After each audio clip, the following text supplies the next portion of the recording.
Well, we got a new safety data sheet for ALC-0315. This is made by Cayman Chemical and many others, and as we all know, it's still not for human use, and it's still one of the four components of the lipid nanoparticle in the Pfizer BNT162b2 injection. This is the newest version, revision date January 3rd, 2024. Well, this is the previous version, which was up since June 7th, 2022. Same compound, same manufacturer. What did they change? Let's take a look.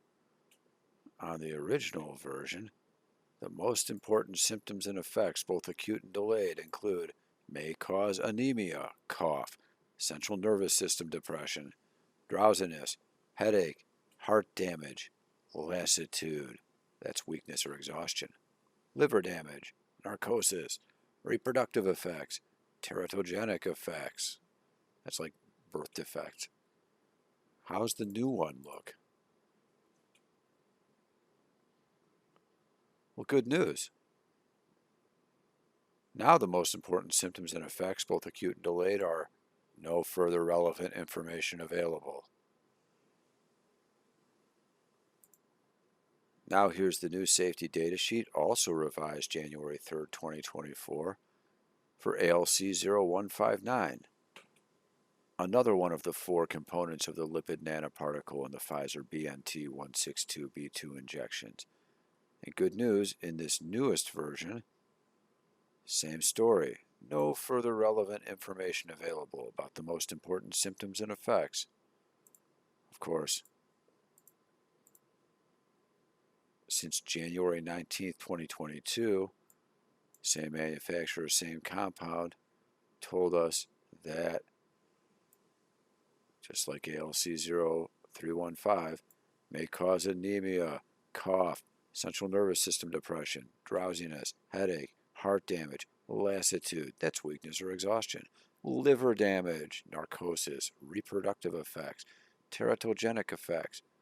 No further relevant information available. Now there's just no further relevant information available. Well, I imagine you too might be wondering, is there any basis for that change? Why was it in there before and it just got taken out about a week and a half ago after people started posting the original version all over the internet? Well, I called Cayman to see what I could learn. Thank you for calling Cayman Chemical. Your call may be recorded for quality and training purposes. Please remain on the line, and one of our representatives will answer your call in the order it was received. Okay, and then what information had changed? So I have the versions that were up until last week. They said revision date 6/7/2022.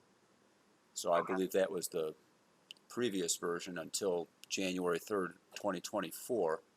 And what, maybe other things have changed, but the one thing that I noticed changed from both of them is previously they had said on page 3 of 10 in part 4, first aid measures, they both had said the same thing. Most important symptoms and effects, both acute and delayed, may cause anemia, cough, CNS depression, drowsiness, headache, heart damage, lassitude, weakness, exhaustion, liver damage, narcosis, reproductive effects, teratogenic effects. And that's for both of those products. The new version released January 3rd, 2024 for both of them, now in that same area, most important symptoms and effects, both acute and delayed, says no further relevant information available, period. And my question is there some basis for that change that I can know about? It seems significant, but what do I know? Yeah, sure. Now, did you purchase these products from Cayman? Have not, but actually a lot of my relatives and people in my house have injected them a few times recently. Injected They got the Pfizer BNT162b2 anti-SARS-CoV-2 vaccination administered by injection, which includes both of those. So that was the right. So these are research grade reagents. They're intended for research applications only. These are not for human or therapeutic use. The SDS provides the most up-to-date information regarding safety for use in a laboratory setting. We pull that information from a database and then provide the SDS for the researcher to reference.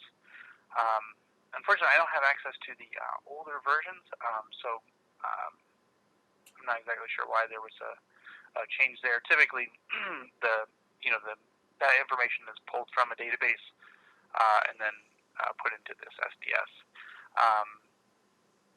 As far as questions regarding compounds used in vaccines and things like that, it would be recommended to talk to a healthcare professional if there are concerns there. Again, these are, or you could consult the scientific literature as well. But the SDSs are like I said, they have the most up-to-date safety information for use in a scientific setting. So you are, or Cayman is not able to know or say why that change would have just been made and that information previously that was there deleted? It could be due to a formulation change.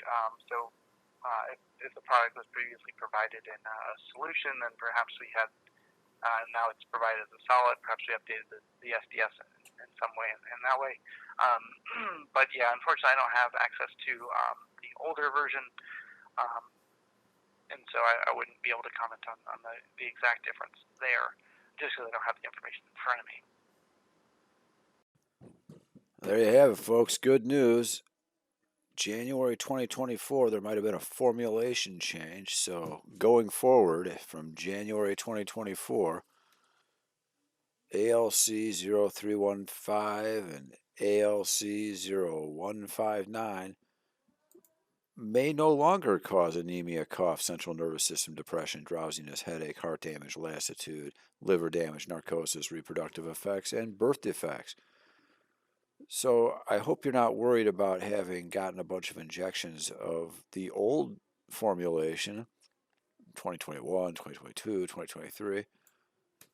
And if you are worried, just look up the new version.